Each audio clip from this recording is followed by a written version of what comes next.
Huh? What's this about low income? I'm surprised you're even thinking about marriage with that. When I announced my marriage, my mom immediately insulted my beloved husband. Oh, I should never have let her meet him. My name is Susanna. After graduating from college, I moved to Boston and have been working here for 5 years. I've gotten quite used to Boston. There was another big milestone. I finally got married to my boyfriend of 2 years. But life after marriage hasn't changed as dramatically as one might expect. I'm a game designer, and he's a screenwriter. We're both busy with our jobs we love, so we didn't plan a wedding ceremony. Celebrating with just our close friends was enough for us. These days, a lot of people have photo-only weddings, and we did the same. We took pictures and set out marriage announcement postcards. I'm originally from London, United Kingdom. He's from Los Angeles. We got to know each other in Los Angeles and moved to Boston afterwards. After living in Boston for a year, I've completely adopted the American English accent. When you get married, there are things you have to do. One of them is to formally report our marriage to both of our families. In my family home in London, there's my mom and my sister, Juliet. Dad had already passed away. Before getting married, I called Mom. I'm getting married. We're just registering the marriage, no ceremony. When I said that without asking anything about him, Mom just said, "Oh, okay," and hung up. That attitude of hers made me think, yeah, that figures. I've never been favored by Mom. I take after Dad, and to Mom that must remind her of Dad, with whom she didn't get along well. Mom always favored Juliet, who resembled her since we were young. I only remember being scolded by Mom, often for unreasonable things. If Juliet wants something, you have to give it to her, all right? I don't consider a cold daughter like you as mine. What's with these grades? Can't you even solve such simple problems? You should learn from Juliet. Such an unlovable daughter, just like your father. What a disappointment you turned out to be. It was like this every day. I didn't want to stay at home, so I fled to America under the guise of pursuing the job I wanted. In hindsight, escaping from Mom was significant in healing my scarred heart. In Los Angeles, I did the job I loved, met and married my boyfriend Mason. I thought I was overcaring about Mom, but the thought of seeing her still weighs on me. This is so depressing. Sighing in the airplane is Mason, now my husband. We finally found time for a marriage report meeting, combining it with a meetup of both families. We've been really busy with work, so it only happened after registering our marriage. I felt sorry for Mason's family, but he brushed it off lightly. It's fine. My family doesn't fuss over such things. My sister even had a child before her wedding. My parents were overjoyed about having a grandchild. Dad cried and hugged her husband, thanking him. Mom had to scold Dad for that. Their family seemed so close and loving. Mason hasn't been able to visit home since moving to Boston due to his busy schedule, but he keeps in touch with his parents often. He said it's a relief to be able to exchange messages easily in this era, even when there's no time for calls. As for me, I've never once contacted my home, nor has Mom reached out to me. The first time I contacted them after moving to Boston was to announce my marriage. I was honestly hurt by Mom's usual attitude, even after such a long time. After this meetup, we might end up estranged. It's a complex feeling of loneliness that I have as the plane lands in London. The meetup is to be held in London. I thought Los Angeles, where Mason's family is, might be better, but Mom insisted it absolutely has to be in London. Our family home was quite affluent. After Dad, who was a company executive, passed away, Mom became rich with a substantial inheritance and started acting wealthy. She was adamant about having it at a fancy restaurant in London. When I told him, he said, "That's totally fine," very casually. To me, who tends to overthink, he's refreshingly carefree. It's probably because we're so different that I was drawn to him, and I find comfort in his attitude. His parents agreed too, So it was decided to meet in London. We checked into the hotel, and as I was showing him around London, it suddenly was time for the dinner meetup. Oh, I'm so nervous. You don't have to be nervous. My parents are totally the Los Angeles type, he said. It's not just about meeting your parents. I'm mostly nervous about meeting my mom. I told you about her, right? If you're that nervous, maybe we should have stopped by your family home before the dinner? No, that wouldn't be good. In front of your parents, even mom will probably moderate her tone a bit. But I can't trust her. With that tension, we arrived at the restaurant for the dinner. His parents were already there, which caught us off guard. Oh, you're already here? That was quick. Well, of course, we came from Los Angeles. Airplanes don't run on our schedule. Well, we just wanted to come early and eat those famous fish and chips in town. The fish and chips in London are delicious. Why? We're about to have a meal. Can you even eat more? Of course, it's a different stomach for snacks. He was met with a hearty, rolling laughter. Fleming, my father-in-law, is like a character straight out of a comic book. Fabulous. So, you're his wife, huh? Caught off guard by the sudden attention, I introduced myself. Ah, nice to meet you. I'm sorry for the late greeting. Don't worry about formalities. Let's keep it casual. Really, thank you for marrying this silly son of mine. Hey, Mom, what do you mean by silly son? What do you mean? You are silly. I know all about what you used to hide under your bed. So obvious. Whoa, please stop, not here. Now, Kathy, let's leave it at that. It's all part of being a man, right, Susanna? Yes, I guess so. Although we were just talking outside, I found myself naturally laughing with this truly enjoyable family. Feeling warm and delighted, my mood was suddenly dampened by a new arrival's remark. What's this vulgar scene outside? This is why I can't stand people from America. The one who abruptly arrived with a fully unleashed sharp tongue was, of course, my mom. Mom, it's been a while. Let's go inside quickly. Such vulgar talk outside. It's embarrassing. After a long time, I finally saw Mom again. She was just as I remembered her. With a cold stare, she just glanced at me sharply and quickly went into the restaurant. I'm sorry. Don't worry about it. Maybe our conversation was a bit crude outside. Come on, let's go in. Seeing me downcast, my mother-in-law Kathy said with a smile. But even that smile couldn't ease my frozen expression. We were led to a private room, and the tense meet and greet began. We all introduced ourselves, and then Mason and I together announced our marriage. Congratulations, Kathy said. Wow, now both our daughter and son are married. I'm so happy, Fleming said. But Mom was in a completely different mood. She abruptly asked Mason, So, how much do you earn? Have you ever heard the sound of the air freezing? I distinctly heard a sharp crack in my ears. Mom, that's a bit...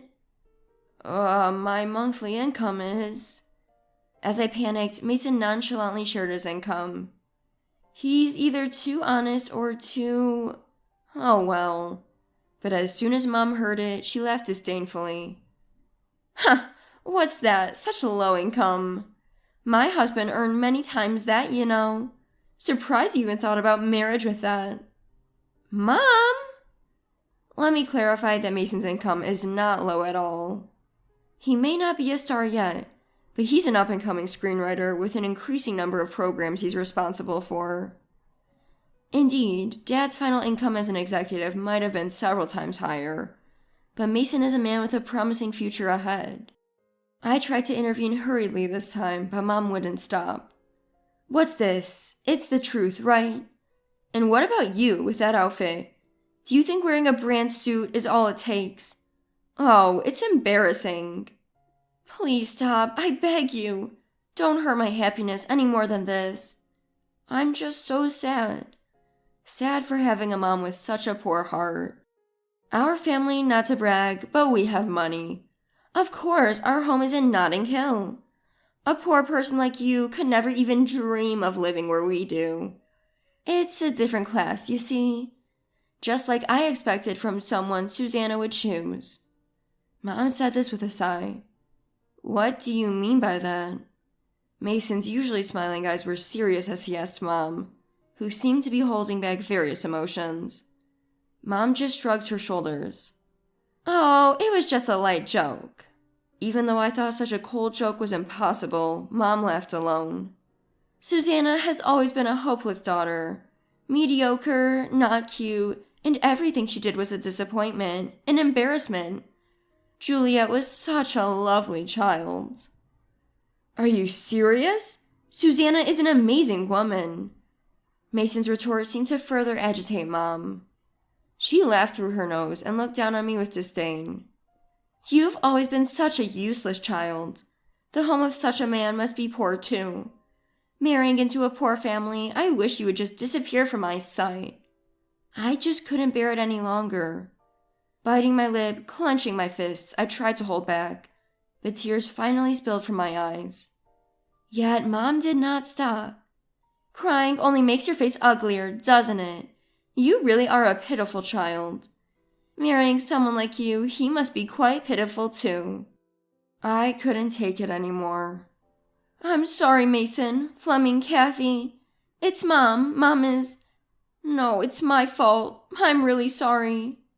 I had been harshly criticized since I was a child. The only reason I managed to endure it was because of Dad and Juliet. Above all, Mason saved my heart and filled it with warmth. But in front of Mom, I revert back to my helpless, silent self. I shouldn't have gotten married. I just kept crying and apologizing. Unbelievably, Mom was laughing in this situation. She's like a demon. And it seems like a demon's curse will always follow me. Suddenly, a hand touched my back as I lay face down on the floor.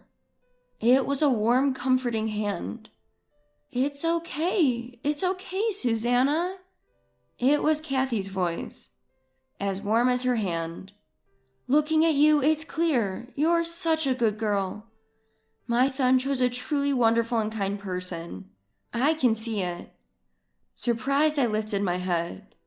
What I saw through my tear-blurred vision wasn't the cold, icy eyes of Mom that I'd grown used to, but the warm, sunlight gazes of my husband and my in-laws. With her hand still on my back, Kathy said, It's okay, leave it to me. Huh? It's kind of a blessing when you think about it, right? Having a bad example right in front of you. It's a reminder of what not to become, right? Yeah, that's some tough mothering. It's a miracle a wonderful daughter like you came from her, isn't it? Right. Mom gasped in surprise at Fleming's words, but they didn't let Mom speak further. First of all, do you even have the right to talk about your daughter like that?